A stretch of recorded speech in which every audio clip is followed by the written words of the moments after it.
बारे में बहुत कम लोग जानते हैं, जो कि इंडिया पाकिस्तान की जो है लोगों की तकलीफ़ें भी हैं और ऐसी रियलिटी है जो शेमफुल भी है।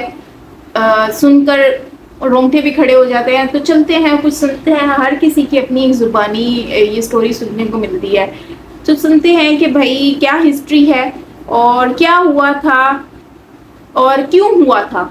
ये आज की इस वीडियो में हम जानेंगे। बांग्लादेश और पाकिस्तान और इंडिया की दिलचस्प स्टोरी और फैक्ट के बारे में जानते हैं। So yes, let's start the video.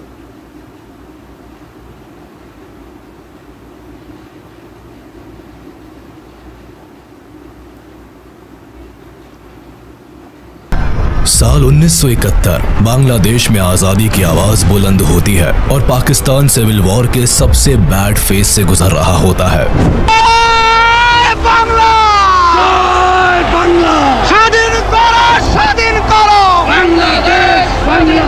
Pakistani army और बांग्लादेशी रेवोल्यूशनरीज के बीच एक तरफ बड़ा घमासान जारी रहता है, वहीं दूसरी तरफ बांग्लादेश खुद को एक अलग देश घोषित कर चुका होता है। इसी बीच 3 दिसंबर 1971 को भारत के खिलाफ Pakistan operation Genghis Khan launch कर देता है।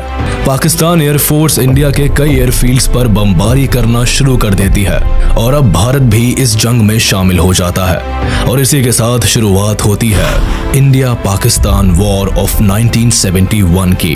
लेकिन भारत और पाकिस्तान के बीच ये वॉर होती ही क्यों है? पाकिस्तान के सिविल वॉर से भारत का क्या लेना देना होता है? और 1947 में पाकिस्तान का दामन थामने वाला ईस्ट पाकिस्तान आखिर क्यों आजादी की मांग पर उतर आता है? भारत का इस पूरे वॉर में क्या कंट्रीब्यूशन रहता है? कॉलोनियल टाइम से पहले इंडियन सबकॉन्टिनेंट में एक नहीं बल्कि कई किंगडम्स राज करते थे। ये सभी किंगडम्स अपने आप को एक अलग भाषा, ट्रेडिशन, कल्चर से आइडेंटिफाई करते थे और कुछ यही कहानी आज के वेस्ट बंगाल और बांग्लादेश की भी थी, जो उस टाइम में बंगाल के नाम से जाना जाता था। 13th सेंचुरी से ही इस एरिया पर ज्यादातर मुस्लिम रूलर्स का रूल चलता था, लेकिन धर्म से ज्यादा यहाँ के लोग खुद को बंगाली भाषा, कल्चर और ट्रेडिशन से इंटीग्रेटेड महसूस करते थे। अलग अलग धर्म से होने के बाद भी यहाँ कम्युनिटीज में यूनिटी एग्जिस्ट करती थी। 1757 में बंगाल में ब्रिटिश राज आने के बाद कम्युनिटीज के बीच धर्म की खाई गहरी होती जाती है, लेकिन एक चीज जो हमेशा कॉमन रहती है वो है बंगाली एथनिसिटी। 1947 में ब्रिटिश रूल के खत्म होते ही भारत को आजादी मिलती है, लेकिन ये आजादी भारत को दो देशों में बांट देती है, भारत और पाकिस्तान। मुस्लिम मेजॉरिटी लोग पाकिस्तान को चुन लेते हैं, जबकि भारत खुद को लोकतांत्रिक देश घोषित करता है। धर्म के नाम पर हुए इस विभाजन से दोनों देशों की बाउंड्रीज तो तय हो जाती है, लेकिन एक ही कल्चर, ट्रेडिशन और लैंग्वेज को फॉलो करने वाले रीजन्स दो अलग मुल्क का हिस्सा बन जाते हैं। जैसे आधा पंजाब पाकिस्तान को मिलता है और आधा भारत का हिस्सा बनता है। पार्टीशन की लकीरों से बंगाल भी अछूता नहीं रहता है। स्टार्टिंग फेज में पूरा बंगाल रीजन पार्टीशन को स्ट्रांगली अपोज करता है, लेकिन जब विभाजन की मांग तेज होती है तो बंगाल का वेस्टर्न रीजन भारत में शामिल हो जाता है। वही Muslim majority east Bengal Pakistan का हाथ थाम लेता है। उनकी उम्मीद होती है कि इस्लाम की फाउंडेशन पर बने पाकिस्तान में उन्हें better social and economic status और फैसिलिटीज मिलेंगी। साथ ही पाकिस्तानी गवर्नमेंट उनके फंडामेंटल राइट्स को रिकॉग्नाइज करे और उन्हें उनका पूरा हक दे। पाकिस्तान के साथ भारत में रह रहे कुछ मुस्लिम्स की भी यही उम्मीद होती है। इसलिए जब बंटवारा होता है तो दोनों ही कम्युनिटीज में मास माइग्रेशन देखने को मिलता है। हिंदू पाकिस्तान से भारत आते हैं तो मुस्लिम भारत से पाकिस्तान चले जाते हैं। वेस्ट बंगाल और बिहार से भी कई बिहारी मुस्लिम्स ईस्ट बंगाल की तरफ माइग्रेट करते हैं और हिंदू लोग भारत आ जाते हैं। ये मास माइग्रेशन अपने साथ एक बहुत बुरा दौर लेकर आता है, जिसमें दंगे फसाद से बेकसूर लोग मारे जाते हैं। लॉ एंड ऑर्डर पूरी तरह से तहस नहस हो जाता है। 14 लाख लोग अपना घर छोड़ देते हैं और लाखों फैमिलीज को अपनी डेस्टिनेशन पर पहुंचने से पहले ही मौत के घाट उतार दिया जाता है। मरने वालों की संख्या 2 लाख से 20 लाख तक बताई जाती है। इन टफेस्ट सिचुएशंस के बीच इंडिया का डिवीजन हो जाता है और एक नई कंट्री दुनिया को मिलती है, पाकिस्तान, जिसके 2 हिस्से होते हैं, वेस्ट पाकिस्तान और ईस्ट पाकिस्तान, जो एक दूसरे से 1600 किलोमीटर की दूरी पर होते हैं। पाकिस्तान की फॉर्मेशन में मेजॉरिटी भले ही मुस्लिम्स की होती है, लेकिन सभी एक अलग एथनिक ग्रुप को रिप्रेजेंट करते हैं। Majority of ethnic group Bengali Muslim की होती है, जो ईस्ट पाकिस्तान में रहते हैं, जबकि वेस्ट पाकिस्तान में पंजाबी, सिंधी, पख्तूनी और बलोची एथनिक ग्रुप की सुपीरियोरिटी रहती है। ऐसे में एक बड़ी आबादी होने के बाद भी बंगाली मुस्लिम्स को साइडलाइन कर दिया जाता है। पॉलिटिक्स से लेकर ब्यूरोक्रेसी, मिलिट्री और सभी पावरफुल पोजीशंस पर वेस्ट पाकिस्तान के एथनिक ग्रुप को रिप्रेजेंटेशन मिलती है। Specifically government related important decisions and work primarily west Pakistan में कॉन्सेंट्रेटेड रहते हैं। पाकिस्तान की पॉलिटिक्स में भी वेस्ट पाकिस्तान का इन्फ्लुएंस रहता है। 1947 में पाकिस्तान की शुरुआत भारत की तरह एक पार्लियामेंट्री डेमोक्रेसी से होती है,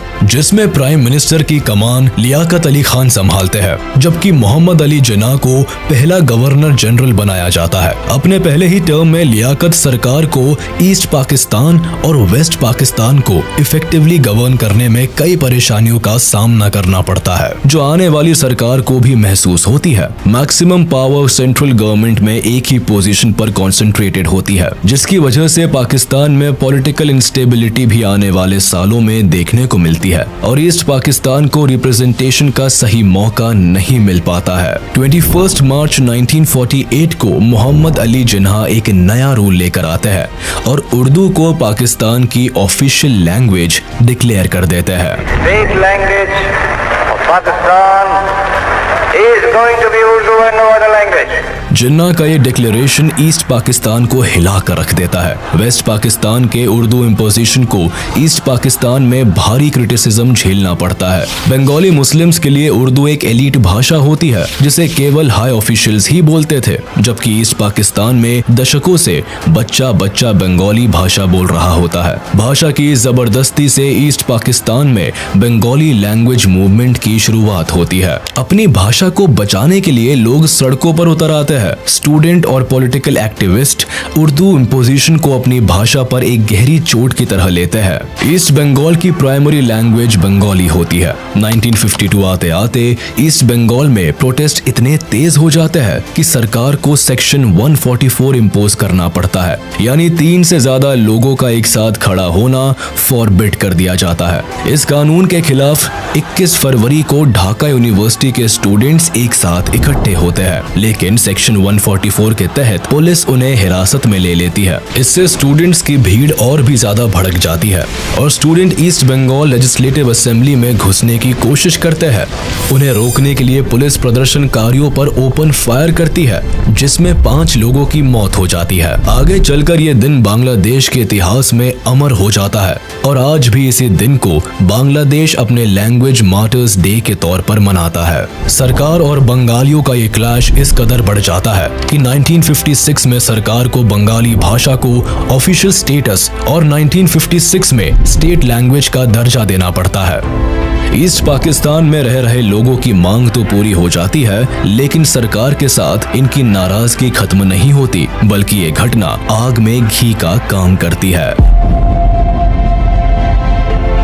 पाकिस्तान की फॉर्मेशन में मेजॉरिटी भले ही मुस्लिम्स की होती है, लेकिन सभी एक अलग एथनिक ग्रुप को रिप्रेजेंट करते हैं। पाकिस्तान में कई सरकारें बनती बिगड़ती है, कई बार मिलिट्री रूल भी देखने को मिलता है, लेकिन सरकार बनाने का मौका ईस्ट पाकिस्तान के लोगों के हाथ में कभी नहीं आता। उन्हें पॉलिटिकल रिप्रेजेंटेशन से तो दूर रखा ही जाता है, साथ ही ईस्ट पाकिस्तान के डेवलपमेंट पर भी ध्यान नहीं दिया जाता। 70% से भी ज्यादा नेशनल बजट वेस्ट पाकिस्तान के डेवलपमेंट पर लगाया जाता है, जबकि पाकिस्तान की आधी पॉपुलेशन ईस्ट पाकिस्तान में सेंटर्ड होती है।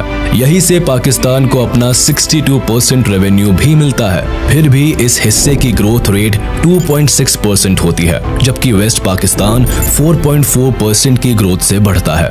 एक ही देश के दोनों हिस्सों में इस हद तक इकोनॉमिक डिस्क्रिमिनेशन होने से गवर्नमेंट और बंगाली लोगों के बीच की खाई गहरी होती चली जाती है। 1966 में मामला तब ज्यादा बिगड़ जाता है जब ईस्ट पाकिस्तान की अवामी लीग पार्टी सेंट्रल गवर्नमेंट के सामने इकोनॉमिक डेवलपमेंट को लेकर 6 पॉइंट की डिमांड उठाती है। पार्टी के लीडर शेख मुजीबुर रहमान इन डिमांड्स को पेश करते हैं, जिसमें साफ कहा जाता है कि ईस्ट पाकिस्तान को एक ग्रेटर ऑटोनॉमी बना दिया जाए, इसके रिसोर्सेज को यूज करने की पावर ईस्ट पाकिस्तान की सरकार के हाथ में दी जाए, यहाँ तक कि ईस्ट पाकिस्तान की अपनी एक अलग करेंसी हो, साथ ही वहाँ एक अलग रिजर्व बैंक स्टैब्लिश किया जाए। इसके अलावा ईस्ट पाकिस्तान को फॉरेन रिजर्व रखने की पावर भी दी जाए और इनके पास अपनी एक अलग डिफेंस फोर्स हो। अवामी लीग की ये डिमांड सत्ता में बैठी सरकार की जड़ें हिला देती है। इन पॉइंट से जाहिर होता है कि ईस्ट पाकिस्तान को इंडिपेंडेंट कंट्री बनाने की कोशिश की जा रही है। सरकार इन सभी पॉइंट्स को रिजेक्ट कर देती है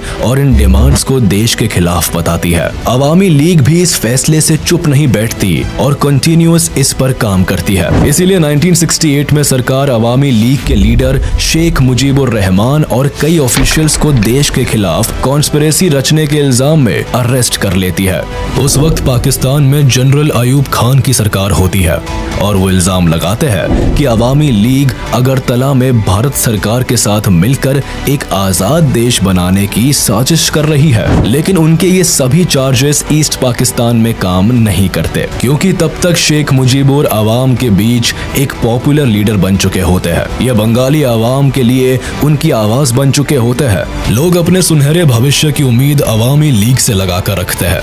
इसीलिए जब शेख मुजीबुर के अरेस्ट की खबर ईस्ट पाकिस्तान की जनता को मिलती है तो लोग सड़कों पर उतर आते हैं। जगह जगह प्रोटेस्ट होने लगते हैं। लोगों में इस कदर गुस्सा भरा होता है कि सरकार को मजबूरन घुटने टेकने पड़ते हैं। 22 फेब 1969 को शेख मुजीबुर को रिहा कर दिया जाता है। लेकिन ईस्ट पाकिस्तान में प्रोटेस्ट इस कदर बढ़ जाते हैं कि जनरल अयूब खान को रिजाइन करना पड़ता है। इसके बाद प्रेसिडेंट का पद संभालते हैं जनरल याह्या खान, जो 1970 में पाकिस्तान में पहली बार जनरल इलेक्शन कराते हैं।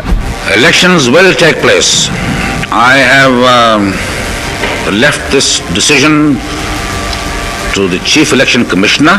पाकिस्तानी गवर्नमेंट इस गुमान में होती है कि majority of seats west Pakistan की पॉलिटिकल पार्टीज के हाथ आएगी, लेकिन जब रिजल्ट आता है तो पाकिस्तानी सरकार की नींव हिल जाती है। अवामी लीग को जनरल इलेक्शंस में भारी मतों से जीत मिलती है। 313 में से 167 सीट्स अवामी लीग को मिलती है, लेकिन वो ये सभी सीट्स ईस्ट पाकिस्तान में हासिल करते हैं, जबकि वेस्ट पाकिस्तान में एक भी सीट पर अवामी लीग की जीत नहीं होती। कुछ यही हाल वेस्ट पाकिस्तान की पाकिस्तान पीपल पार्टी का भी होता है, जिसे वेस्ट पाकिस्तान में 86 सीट्स मिलती है और ईस्ट पाकिस्तान में 0। अवामी लीग को पाकिस्तान में सरकार बनाने का अधिकार तो मिल जाता है, लेकिन ये वेस्ट पाकिस्तान की पॉलिटिकल पार्टीज को जरा भी रास नहीं आता। इसीलिए याह्या खान और PPP leader Zulfikar Ali Bhutto military officials के साथ मिलकर नेशनल असेंबली को कैंसिल करने का प्लान बनाते हैं। 1 मार्च 1971 को प्लान के according Yahya Khan national assembly को कैंसिल कर देते हैं। ईस्ट पाकिस्तान की आवाम इस नाइंसाफी के खिलाफ आवाज उठाने से पीछे नहीं रहती। डेमोक्रेसी का ऐसा मजाक बनता देख लोग प्रोटेस्ट कर देते हैं। पहली बार ईस्ट पाकिस्तान में आजादी के नारे लगते हैं। सभी लोग साथ मिलकर एक नए देश की मांग करते हैं और बांग्लादेश नाम दुनिया के सामने आता है। अवामी लीग पार्टी भी अपनी आवाज बुलंद करती है और शेख मुजीबुर जनता के सपोर्ट में उतर आते हैं। ईस्ट पाकिस्तान में अवाम पाकिस्तानी गवर्नमेंट के किसी भी ऑर्डर को मानना बंद कर देती है। प्रोटेस्टर्स यहाँ ऑर्गेनाइज्ड होकर एक इंडिपेंडेंट आर्मी को बनाते हैं, जिसे मुक्ति बाहिनी नाम दिया जाता है। इस आर्मी का मकसद बांग्लादेश की आजादी होता है। इस सिचुएशन में पाकिस्तान गवर्नमेंट को जब ईस्ट पाकिस्तान अपने हाथ से निकलता हुआ नजर आता है तो पाकिस्तानी आर्मी के जरिए यहाँ रिवॉल्ट्स को दबाने की कोशिश होती है। मार्च 1971 को एयर फ्लाइट के जरिए वेस्ट पाकिस्तान से कई कई पाकिस्तानी सोल्जर्स को ढाका लाया जाता है जो मुक्ति बाहिनी के खिलाफ ऑपरेशन चलाते हैं। मुक्ति बाहिनी से निपटने के लिए वेस्ट पाकिस्तान एक east Pakistani central peace committee बनाती है जिसे शांति बाहिनी नाम दिया जाता है। लेकिन पीस स्टैब्लिश करने के बजाय ये कमेटी ईस्ट पाकिस्तान में लोगों पर अत्याचार करना शुरू कर देती है। लॉ एंड ऑर्डर की धज्जियां उड़ जाती है। बंगालीज वेस्ट पाकिस्तान से अपने सारे नाते तोड़ लेते हैं। पाकिस्तानी गवर्नमेंट को जब ईस्ट पाकिस्तान की आवाज दबाने का कोई रास्ता नजर नहीं आता तो सरकार एक ऐसी साजिश रचती है कि वॉर क्राइम्स की सारी हदें पार हो जाती है। ईस्ट पाकिस्तानी लीडर्स का कहना था कि वेस्ट पाकिस्तान उनके 6 पॉइंट मूवमेंट को मान ले जिसके बाद वो सब हार्मनी के साथ रह सकते हैं। लेकिन पाकिस्तानी आर्मी को ये बात मंजूर नहीं होती। 25 मार्च 1971 को पाकिस्तानी आर्मी ईस्ट पाकिस्तान में एक खतरनाक जेनोसाइड प्लान करती है जिसे ऑपरेशन सर्च लाइट नाम दिया जाता है। इसका मकसद बांग्लादेश की आजादी की मांग करने वाले सभी रेवोल्यूशनरीज को टारगेट करना होता है। साथ ही उन लोगों को भी मौत के घाट उतारना होता है जो अलग देश की मांग कर रहे होते हैं। कहने को तो ये पाकिस्तानी आर्मी का एक अभियान होता है लेकिन सही मायनों में ये एक वॉर क्राइम का एक्ट साबित होता है जिसका मकसद ईस्ट पाकिस्तान में जेनोसाइड और पब्लिक मैसेकर को अंजाम देना होता है। 25 मार्च बांग्लादेश के लोगों के लिए सबसे काली रात साबित होती है। Troops from West Pakistan, Punjabis, savagely terrorized the Bengali population of East Pakistan. Perhaps 1 million people died. हजारों पाकिस्तानी सोल्जर्स ढाका में घुसते हैं। कर्फ्यू इम्पोज किया जाता है। टेलीफोन या रेडार सब बंद कर दिए जाते हैं। सभी फॉरेन जर्नलिस्ट को पहले ही डिपोर्ट कर दिया जाता है। पूरे शहर को सील करके सबसे पहले शेख मुजीबुर को अरेस्ट किया जाता है। ऑपरेशन सर्च लाइट में पाकिस्तानी सेना ने लगभग 10 लाख से ज्यादा बांग्ला बोलने वाले ईस्टर्न पाकिस्तानियों को मौत के घाट उतार दिया। इस मैसेकर में ज्यादातर नेता, क्रांतिकारी, बंगाली, अवामी पार्टी के मेंबर्स और आम जनता को बुरी तरह से टारगेट किया गया। इस भयंकर मैसेकर के बाद लाखों लोग भागकर भारत में शरण लेने आ जाते हैं। 25 मार्च की रात शुरू हुआ ये वॉर क्राइम लगभग अगले 8 महीनों तक चला जिसमें 30 लाख से ज्यादा लोग पाकिस्तानी आर्मी के अत्याचार से मारे गए। हजारों को यही बुरी तरह से घायल कर दिया गया। यहाँ सबसे दिल दहला देने वाली बात ये हुई कि पाकिस्तानी आर्मी ने ईस्ट पाकिस्तान में लगभग 4 लाख लड़कियों और औरतों के साथ सामूहिक बलात्कार किया और उनका रेप करके उन्हें पब्लिकली परसिक्यूट कर दिया।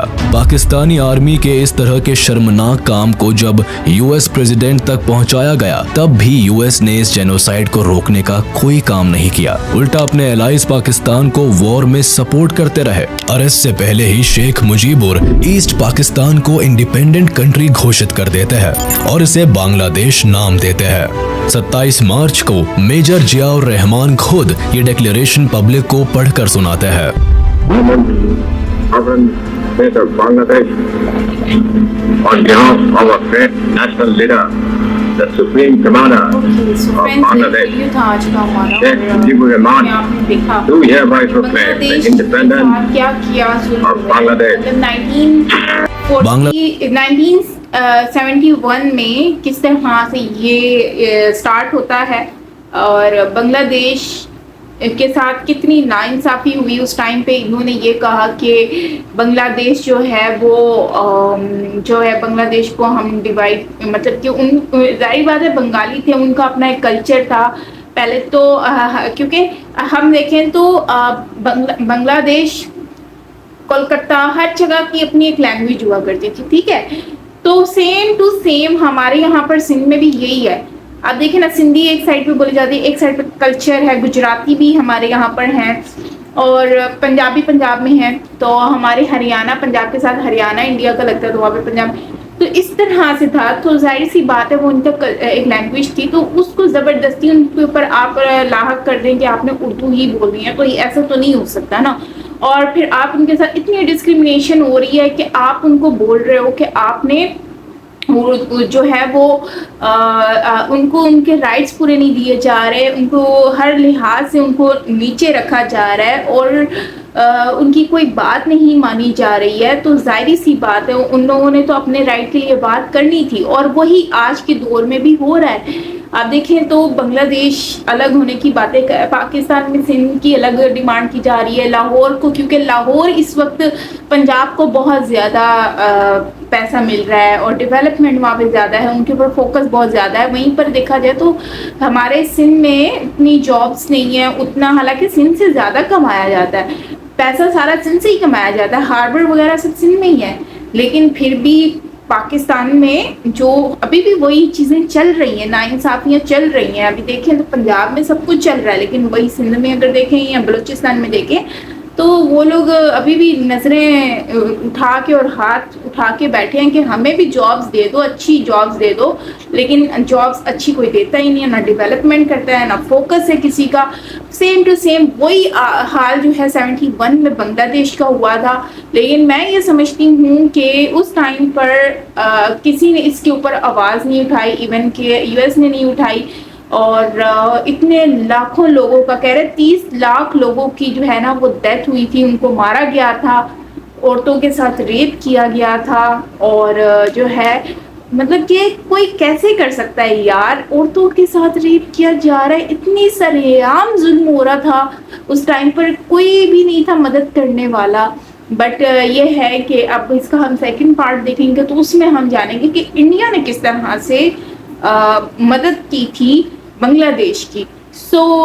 इंडिया का इसमें काफ़ी अहम रोल है, सुनने में आता है। तो ये वीडियो बहुत ज़्यादा डिटेल में थी, तो मैंने ये वीडियो इसलिए देखी कि मैं आप लोगों के साथ इस वीडियो को डिटेल से देखूं ताकि हमें आइडिया हो कि एक्चुअली 71 में हुआ क्या था।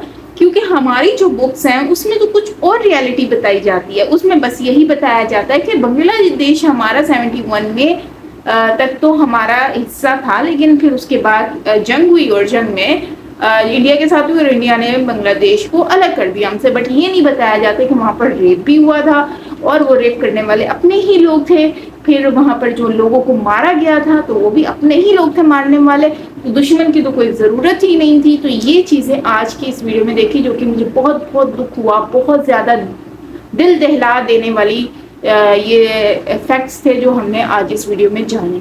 तो दोस्तों इसके ऊपर आप लोगों का क्या राय है?